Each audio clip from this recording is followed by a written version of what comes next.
কক্সবাজার বিমান ঘাঁটির কাছে সংঘর্ষের মধ্যে যে তরুণের মৃত্যু হয়েছে তিনি বিমান বাহিনীর গুলিতে মারা যাননি বলে জানিয়েছে আন্তঃবাহিনী জনসংযোগ পরিদপ্তর আইএসপিআর।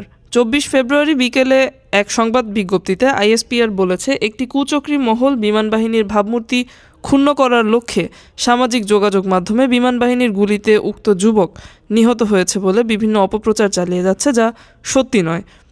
শিহাব বিমান বাহিনীর গুলিতে নিহত হননি দাবি নিশ্চিত করে আইএসপিআর আরও বলেছে, গুলির খোসার ছবি পর্যবেক্ষণ করলে দেখা যায় যে উক্ত খোসাটি ফাঁকা গুলির, যা প্রাণঘাতী নয় এবং শুধুমাত্র শব্দ তৈরি করে। যুবক নিহতের ঘটনায় বাংলাদেশ বিমান বাহিনীর গভীর শোক ও পরিবারের প্রতি সহমর্মিতা প্রকাশ করেছে। সমিতিপাড়ায় কি ঘটেছে সে বিষয়ে বিমান বাহিনীর ভাষ্য তুলে ধরা হয়েছে। এ সময়ে দুর্বৃত্তদের ছোড়া ইটপাটকেলের আঘাতে কয়েকজন আহত হন, যার মধ্যে রয়েছে বিমান বাহিনীর 4 জন সদস্য এবং শিহাব কবির নাহিদ নামের এক যুবক, যাকে গুরুতর আহত অবস্থায় বিমান বাহিনীর গাড়িতে করে স্থানীয় হাসপাতালে নেওয়ার পর মৃত্যুবরণ করেন।